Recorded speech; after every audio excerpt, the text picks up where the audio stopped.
जय हिंद दोस्तों। I hope you all are well और आपकी प्रिपरेशन अच्छी चल रही होगी। मैं आशीष भंडारी स्वागत करता हूँ आपके चैनल कृष्णा फाउंडेशन के अंदर एक बार फिर। तो आज से हम स्टार्ट करने वाले हैं क्लास टेंथ की हिस्ट्री। ठीक है, तो अगर आपने टेंथ की प्रीवियस क्लासेस नहीं देखी आपकी ज्योग्राफी की, पॉलिटिकल साइंस की, तो जाके देख सकते हो।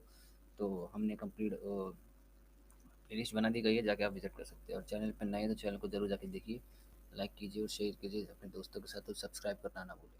ठीक है। अ, तो आज हम पढ़ने वाले हैं बहुत ही इंपॉर्टेंट चैप्टर क्लास टेंथ का, हिस्ट्री का, French nationalism in Europe, Europe में राष्ट्रवाद। ठीक है। अब राष्ट्रवाद क्या होता है उसको समझेंगे इस वीडियो के अंदर। ठीक है, अच्छे तरीके से समझने वाले हैं। ठीक है, तो अगर आप 3 से 4 क्लासेज जो होने वाली है हमारी, ये डेमो वीडियोज़ होने वाली है। ठीक है, अगर आप चाहते हैं कि पूरी की पूरी क्लास का फुल एक्सेस करना चाहते हो तो आपको क्या करना पड़ेगा, ये प्रोसीजर है। सामने आपको क्या कहते हैं, आपका QR कोड दिख रहा होगा। मेरा नंबर है 9278032677। 9278032677 ये नंबर है। इसको आप सब क्या कहते हैं, इस पर आपको सिर्फ 21 रुपये की पेमेंट करनी है, ओनली 21 रुपये की पेमेंट। स्कैन करके QR कोड भी आप पेमेंट कर सकते हैं। और इसी नंबर पे आपको, जैसे आप पेमेंट कर दोगे, आपको स्क्रीनशॉट भेजना है। जैसे आप स्क्रीनशॉट भेजोगे तो आपको क्या करना है, एक ग्रुप में ऐड कर दिया जाएगा। ग्रुप में ऐड होने के बाद आपको क्या क्या फैसिलिटीज़ मिलने वाली है वो देख लीजिए। PDF प्लस में नोट्स मिलने वाले हैं आपको। ठीक है, क्लासेस के। ठीक है, कॉम्प्रिहेंसिव प्रिपरेशन, मतलब कि हम जो हम पढ़ाने वाले हैं उससे कोई बाहर कुछ नहीं आने वाला है, काफ़ी रहने वाला है। ठीक है, PDF प्लस नोट्स होंगे, काफ़ी होगा, कुछ दूसरी चीज़ लेने की अब जरूरत नहीं पड़ेगी।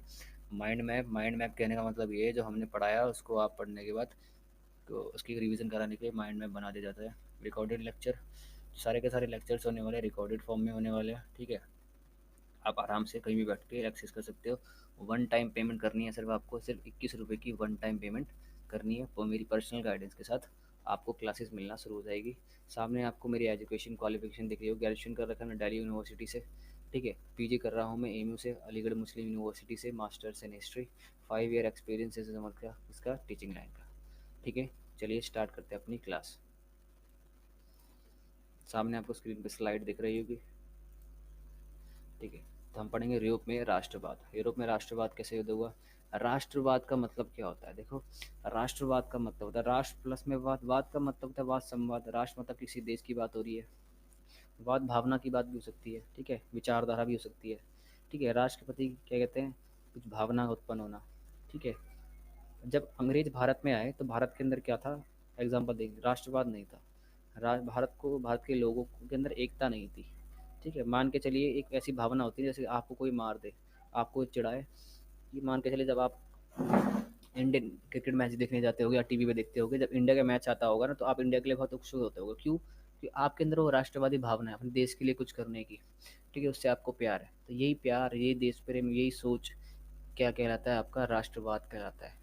ठीक है, यूरोप में पहले राष्ट्रवाद नहीं था, लेकिन जैसे ही फ्रेंच रेवोल्यूशन हुआ, फ्रांसीसी क्रांति आई, धीरे धीरे करके ये जो फ्रांसीसी क्रांति ने पूरे यूरोप को जकड़ लिया।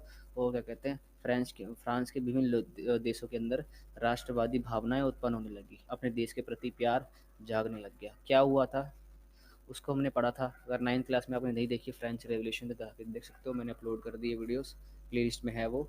ठीक है, तो फ्रांस में क्या होता है, रेवोल्यूशन होता है, क्रांति। अब रेवोल्यूशन होता क्या है, रेवोल्यूशन का मतलब होता है एक बहुत बड़ा परिवर्तन। क्रांति का मतलब क्या होता है, एक बहुत बड़ा परिवर्तन जो लोगों के सामाजिक, आर्थिक, राजनीतिक सभी पहलुओं को बदल दे बड़े स्तर पर। ठीक है, राजनीतिक पहलू को बदल दे मतलब कि उनको पहले क्या कहते हैं, जो वोट देने का अधिकार नहीं था या फिर उनको बोलने का अधिकार नहीं था लोगों को। फ्रांस के एग्जाम्पल से देख लेते हैं, है ना क्या।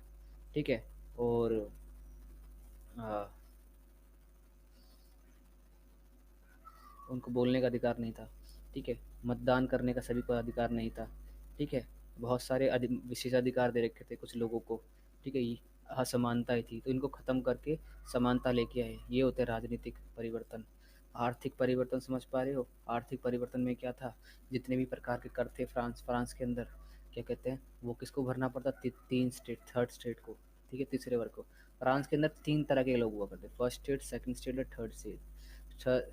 पहले में पादरी लोग आया करते थे। ठीक है, दूसरे लोग में दूसरा वर्ग हो गया, फिर तीसरा वर्ग हो गया। तो जितने प्रकार के कर होते थे, टैक्सेस हुआ करते थे, वो किसको देना पड़ता था? सिर्फ थर्ड क्लास को या थर्ड स्टेट को बोलते हैं, ठीक है।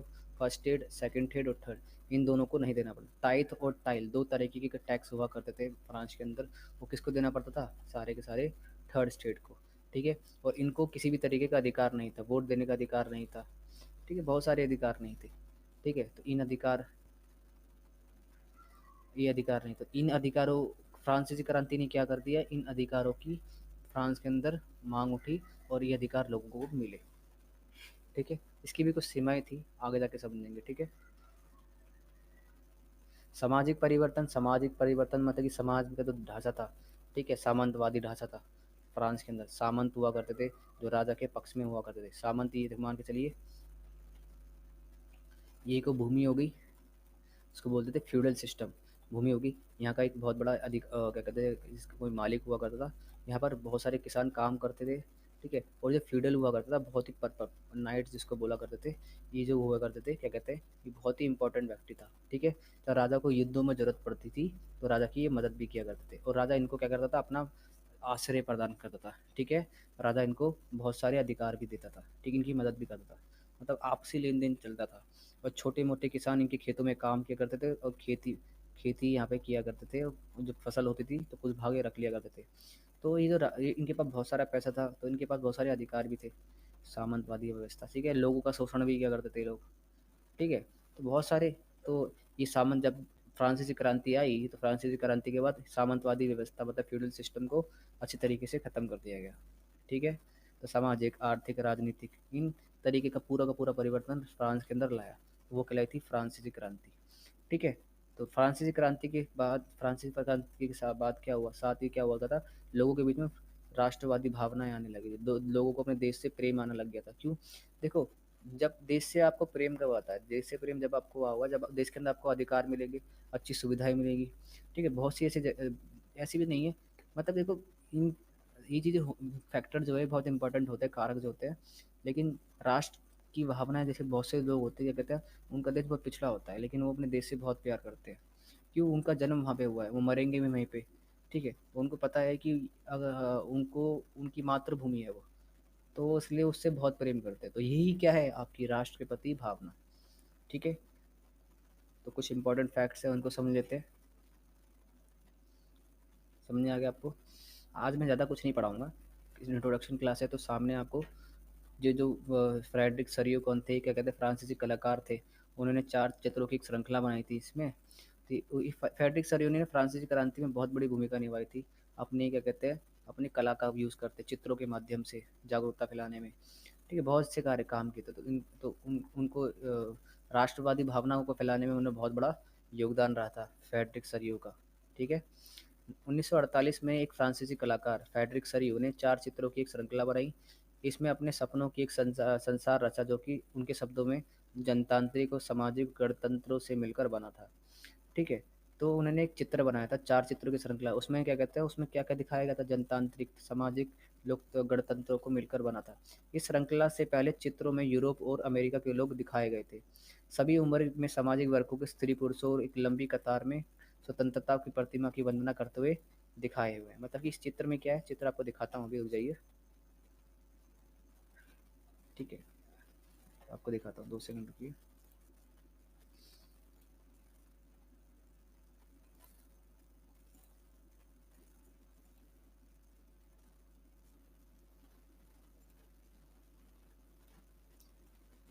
फ्रेडरिक सरियो का चित्र देखना है ना आपको?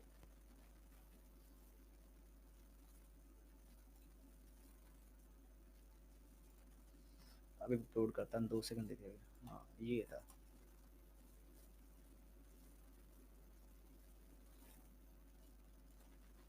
इसको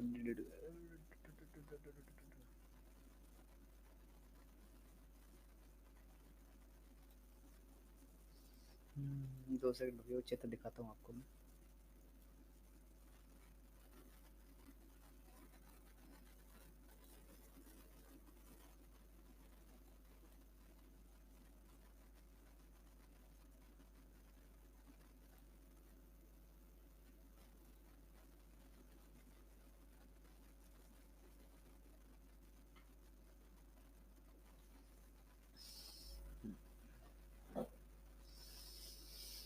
हम्म, तो अभी चित्र नहीं दिख रहा है, बाद में दिखाऊंगा आपको, ठीक है। तो पहले आपको समझ लेते हैं। ठीक है, आपके एनसीईआरटी आपके हाथ में होनी चाहिए, एनसीईआरटी में दे रखा है उस चित्र के बारे में, ठीक है, अच्छी तरीके से इसमें से आप देख सकते हैं चीज़ को। ठीक है, अभी मेरा नेट का कोई दिक्कत चल रहा है तो उसको हो नहीं पा रहा है। ठीक है, हाँ आगे बढ़ते हैं। तो उसमें क्या कहता है, लंबे लंबी क्या कहते हैं स्त्री पुरुषों की एक लंबी कतार में दिखाया गया है। और वो किसकी पूजा कर रहे हैं, स्वतंत्रता की प्रतिमा। स्वतंत्रता की प्रतिमा समझते हो, मतलब कि स्वतंत्रता की देवी की बात कर रहे हैं। ठीक है, मतलब ये लोग वहाँ पे क्या कहते हैं, उस टाइम पे जब फ्रांसीसी क्रांति शुरू होने वाली थी, तो उस टाइम पे लोगों के पास स्वतंत्रता नहीं थी नहीं बोलने की। ठीक है, उनके पास बहुत सारे अधिकार नहीं थे। ठीक है, तो स्वतंत्रता की प्रतिमा देखो, स्वतंत्रता की प्रतिमा मतलब समझ पा रहे हो कि वंदना, मतलब उसकी पूजा कर रहे हैं। उनके लिए देखो, जिसके पास जो चीज़ नहीं होती है उसी की पूजा करता है। ठीक है, तो उन्होंने किस चीज़ की पूजा कर रहे थे, किसकी वंदना कर रहे थे, किस स्वतंत्रता की प्रतिमा की। प्रतिमा का एक हाथ में हाथ में ज्ञानोदय का मसाल, ज्ञानोदय समझते हो, नॉलेज की मसाल, और दूसरे हाथ में प्रतिमा के सामने मनुष्य के अधिकारियों का घोषणा पत्र। मतलब कि उसमें ये बताया गया था कि क्या कहते हैं, क्या चित्र के माध्यम से वो जो फेडरिक सरी हुए दिखाना चाहता था, जो प्रतिमा का देवी के पास क्या क्या चीज़ें होती है, ज्ञान की मसाल होती है। ठीक है, और अगर हमें स्वतंत्रता मिलती है तो हमें क्या मिल सकता है, अधिकार मिलते हैं। अधिकार समझते हो, स्वतंत्रता, समानता, धर स्वतंत्रता होगी, समानता होगी, है ना, ये चीज़ें मिलती है। प्रतिमा के सामने एक जमीन पर निरंकुश संसाधनों के ध्वस्त अवशेष बिखरे हुए हैं। मतलब कि फेडरिक सरियू किस माध्यम से दिखाना चाहता था, ये दिखाना चाहता था कि अगर स्वतंत्रता की प्रतिमा चाहे तो क्या कहते हैं, जो निरंकुश, निरंकुश समझ सकते हो, उसको बोलते हैं निरंकुश, जिस पर किसी भी का शासन ना हो। जैसे कि राजा, राजा का किसी का शासन नहीं तो राजा जो चाहे कर ले। ठीक है, किसी को भी उतने अधिकार नहीं, तो राजा के खिलाफ आपने कुछ बोला तो आप राजा राजा क्या करेगा, आपको सीधा सुपड़ा साफ कर देगा। ठीक है, कर देता नहीं, कर देता है। उसी तरीके से कि वहाँ पे स्वतंत्रता नहीं होती है, लेकिन जब स्वतंत्रता आती है, लोगों को अधिकार मिलता है, तो क्या होता है, ये जो राजा होता है वो उसके सामने घुटने टेक देता है। ठीक है, उसकी जितनी भी संस्थाएं होती है, उसके जितने भी लोग होते हैं, वो भी घुटने टेक देते हैं। तो फेडरिक सरियो इस क्षेत्र के एंड में दिखाया गया, वो चित्र को दिखाऊंगा मैं, फेडरिक सरियो वगैरह। ठीक है, आगे थोड़ा इसका इंग्लिश में पढ़ लेते हैं भाई।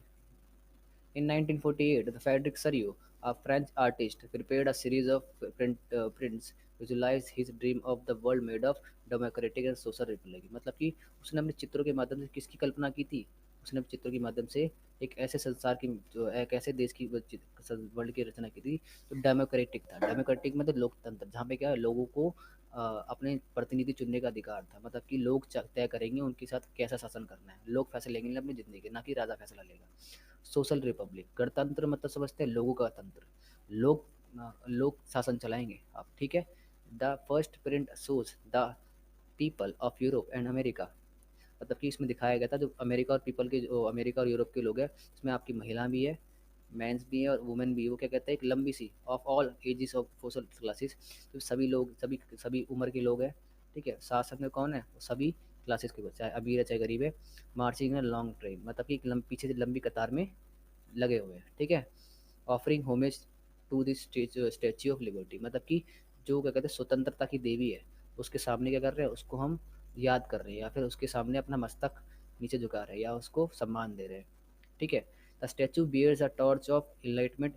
एक हाथ में क्या कहते हैं, स्टैचू में इनलाइट मतलब ज्ञान है, ज्ञान ज्ञान की किताब है। ठीक है, और दूसरे हाथ में क्या है, चार्टर ऑफ राइट, दूसरे हाथ में क्या है, चार्टर ऑफ राइट्स। समझ आ गया। Of man in the other. On the earth, in the foreground of the image, lies the shattered remains of the symbol of absolute institution। Absolute institution मतलब समझते हैं, इसको बोलते हैं निरंकुश शासन संस्थाएं। जैसे कि निरंकुश जिस पर किसी का अधिकार नहीं होता है। जैसे कि king is the absolute power of the centre in the before the French revolution in French. After the French revolution, the the king has decreased king has to delimits its power। मतलब उसको अपनी पावरों को छोड़ना पड़ा, अधिकार लोगों को अधिकार देने पड़े। ठीक है, एक वहाँ पे संवैधानिक राजतंत्र की नींव पड़ी थी, अगर आपको पता हो तो, फ्रांस रेवोल्यूशन के दौरान। ठीक है, क्या कहते हैं, तो लुई सोल्वे था, उसको बहुत सारे अपने अधिकार छोड़ने पड़े। ठीक है, ठीक है, जो नेशनल असेंबली का गठन हुआ था फ्रांस के अंदर, अगर आपको पता हो तो, क्या कहते हैं, उस नेशनल असेंबली की मान्यता भी दी गई। ठीक है, नेशनल असेंबली मतलब कि लोग जो थर्ड क्लास के वर्ड लोग थे, फर्स्ट क्लास, सेकंड क्लास और थर्ड क्लास। तो थर्ड क्लास के लोगों को किसी भी तरीके किसी भी मामले पर वोट देने का अधिकार नहीं था। ठीक है। तो एक दिन क्या हो रहा था कि वहाँ पे ना संसद के अंदर मतलब एक चुनाव गहरा जहाँ पे चुनाव हो रहा था किसी फैसले को लेने के समय। तो वो क्या एक नए प्रकार का कर लेके आ रहे थे और उस सारे के सारे कर थर्ड क्लास को या फिर तीसरे स्टेट को भरना पड़ता था। अब जो नया कर आएगा वो किसको भरना पड़ेगा, वो भी थर्ड क्लास को। और उनके उनके लिए जीवन के लिए बहुत बड़ा इंपॉर्टेंट फैसला होने वाला थर्ड क्लास के लिए, तीसरे स्टेट के लिए। लेकिन उनको अधिकार नहीं है वोटिंग करने का कि इसको लाया जाए नहीं लाया जाए। तो उन्होंने क्या करा, क्या कहते हैं, उस सभा का बहिष्कार कर दिया। बोला कि हम आपके फैसले को नहीं मानेंगे, हम अलग से एक असेंबली बनाएंगे, मतलब कि अपनी अलग से सभा बनाएंगे जिसमें हम फैसले खुद लेंगे, अपने लिए शासन खुद चलाएंगे। ठीक है। तो राजा ने कुछ समय तक बात मानी नहीं। जब क्या कहते हैं, जब जगह जगह राजा के खिलाफ विरोध प्रदर्शन होने लग गया, ठीक है, हिंसक प्रदर्शन होने लग गए, तो राजा को लोगों की बात माननी पड़ी। ठीक है। और लोगों को बहुत सारे अधिकार देने पड़े। ठीक है, समझे आ गया?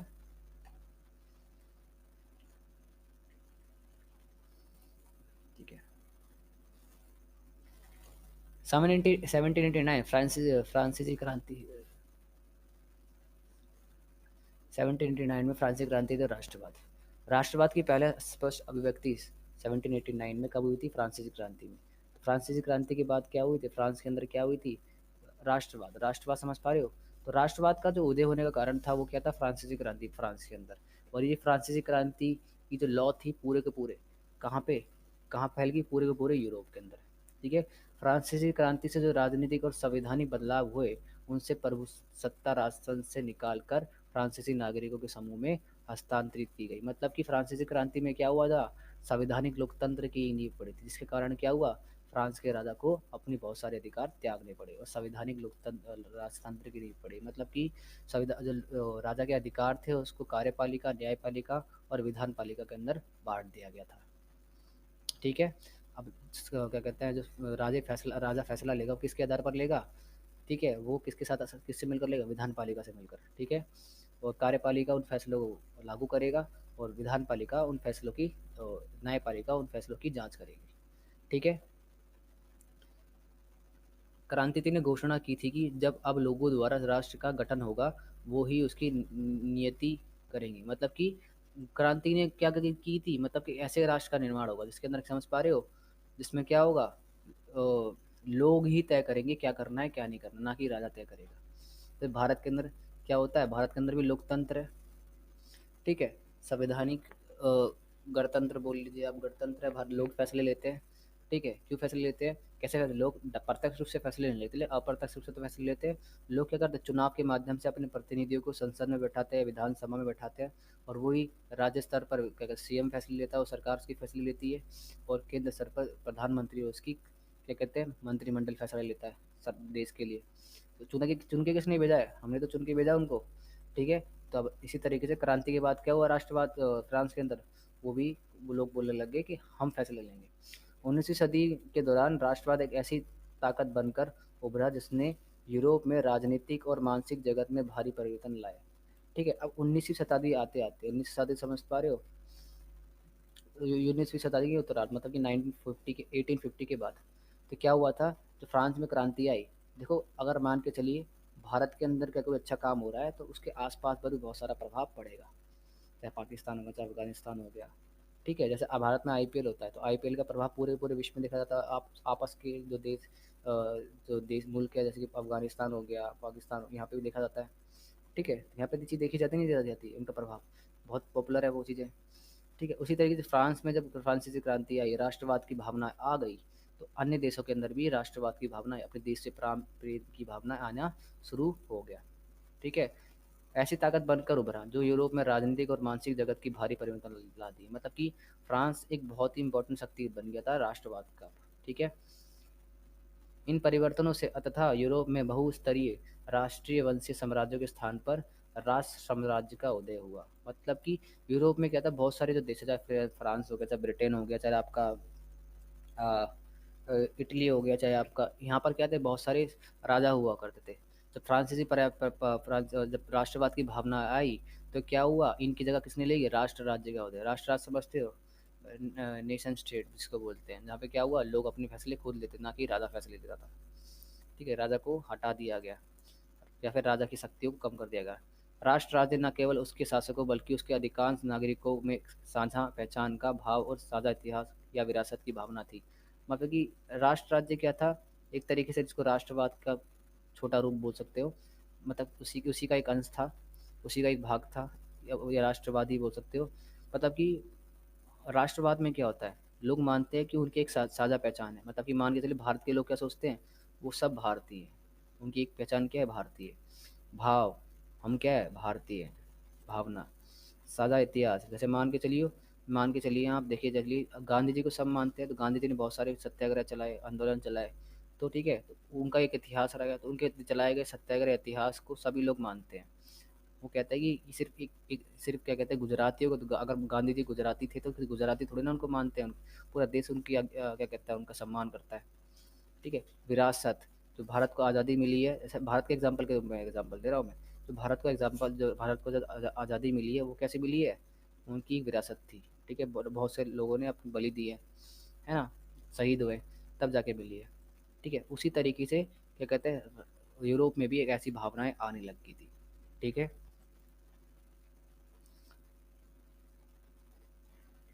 राष्ट्र राज्य के उदय होने के कारण, अब देखो what are the main course of the first clear expression of a national community the French revolution in 1789।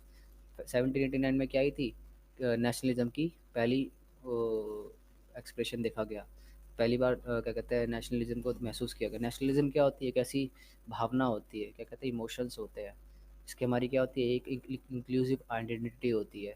हम मानते हैं कि हम क्या है, अगर हम भारत इंडियन हो तो हम क्या है, सभी सभी के सब क्या है, इंडियन है।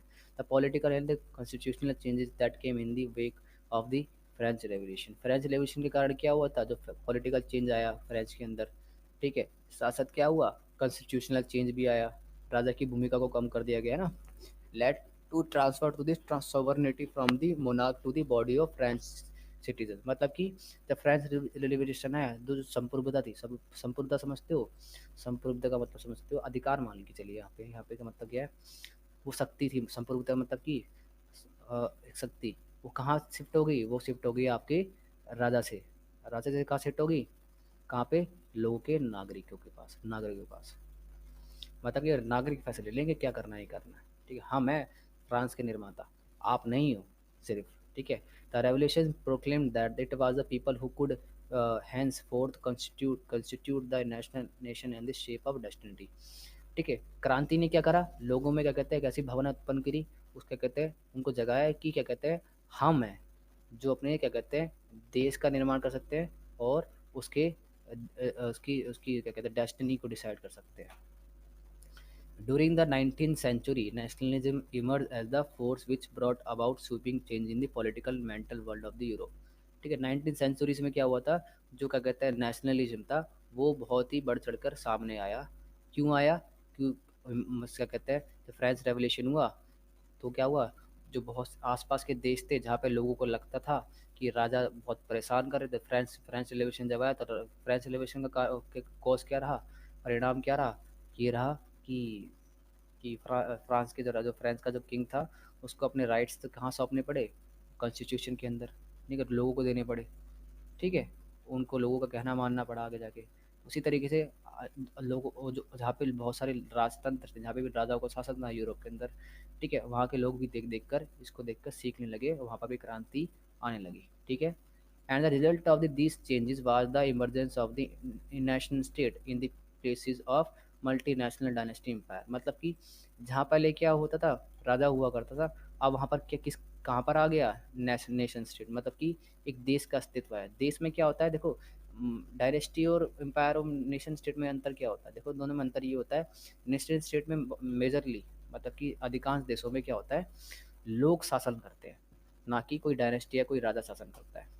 A nation state was in the which majority of citizens come to develop a sense of identity and shared history of and और descent। मतलब कि नेशन स्टेट का मतलब क्या होता है, उसका मतलब ये होता है कि उनकी क्या है, अब वो क्या है, उसके वहाँ के सिटीजन है।